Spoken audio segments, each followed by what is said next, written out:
Class of Heroes was originally released on the PlayStation Portable back in 2009 in North America, which is 4 years after the system was originally released. That's going to be very important to remember later on. The game was published by Atlas and developed by Acquire.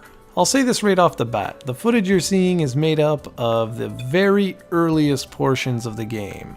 I no longer have my old save file for this game, and it's one of those games that requires dozens of hours in order to really understand how it plays and to truly get into. Think of this footage nothing more than that of a sampler. So what is Class of Heroes all about? Well, it's a first-person dungeon crawling RPG in the vein of such classics as Shining the Holy Ark. The big problem with this game is that it's nothing like that game and instead feels like a cheap alternative to your traditional AAA RPG experience. There are quite a few elements that keep this game from being more popular than it could have been. Many in the media destroyed it because of its rather complex setup and uninspired art design. The graphics look extremely dated, especially for a PSP release in 2009. For the bulk of the game, you move your team around via menu commands and look at glorious static images. That includes your 6-party team members, which are made up of nothing more than portraits. While in Dungeon, the portraits don't change and fill the sides of the screen, leaving you with just a small window displaying the action. That's not exactly the greatest way of keeping people interested, is it? There's also a ton of micromanaging you need to do in terms of not only your primary team, but also a secondary backup team in the event your first party gets wiped out in the labyrinth. The secondary team can then go back into the labyrinth and resurrect your first team. Now that may make it sound like an awful experience, but it isn't. There's something appealing about Class of Heroes, but it certainly takes some getting used to. So what's the game about? Why are we crawling through dungeons? Well, it all comes down to Particus Academy, a school that will take everyday men and women and make them full-fledged adventurers. At the game's onset, you create a party of 6. Thankfully, the game gives you 10 pre-made characters to start off with if you don't feel like making your own team. But trust me, take the time, it's worth it. Not only can you allocate starter points to 6 core statistics such as vitality, strength, wisdom, etc., but doing so will dictate which starter class or major you begin as.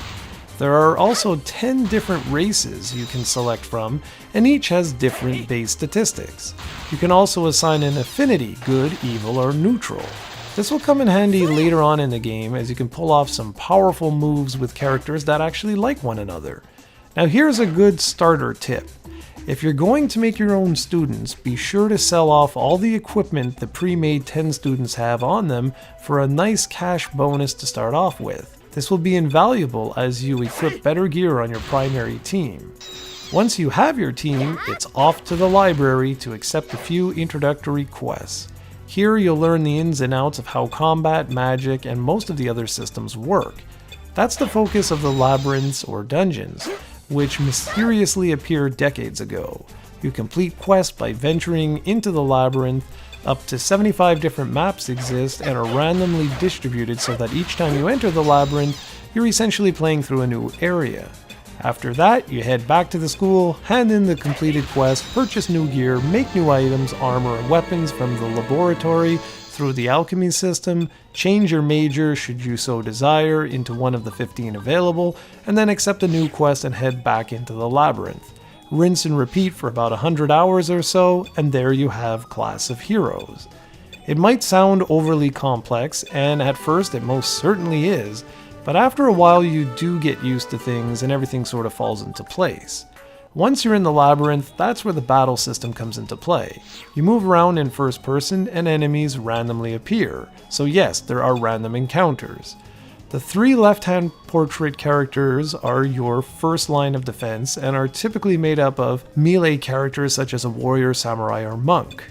The right-hand characters are your rear defense characters and can be made up of classes that can use ranged attacks like wizards, rangers, etc. It's also a very good idea to ensure you have a thief in your party to disarm traps you'll find securing locked chests and elsewhere in the labyrinth.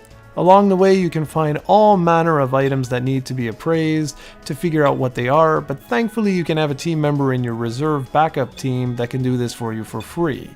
That's good news because you'll want to save every single penny for other aspects like building up your arsenal. When enemies do appear, you select commands and actions, but there's no battle animations at all, save for a slashing type animation. It reminds me a lot of the classic Dragon Quest games, whereby static artwork of enemies would just shake when they attacked you or you hurt them. It's extremely generic looking, unfortunately. Class of Heroes is a grind-heavy, dungeon-crawling RPG that fans of the genre could spend well over 100 hours with, but for me, I always found it just a bit too generic feeling. There are much better RPGs on the PlayStation Portables, such as the ones we've already looked at and ones we'll be looking at in a few weeks from now. And why Atlus released this game with such generic-looking box art, I'll never know. It certainly didn't do the game any favors, I'll tell you that much. Thankfully, Class of Heroes 2 is a much better game, and I'll be covering that one next week. If you'd like to pick this game up, you can purchase it digitally for $14.99 on the PlayStation Store, and yes, it's compatible with the PlayStation Vita. If you want to own a UMD copy, a brand new copy goes for about $35 on eBay these days. If you really want to experience the game, I'd say go the Vita route myself, just for simplicity's sake.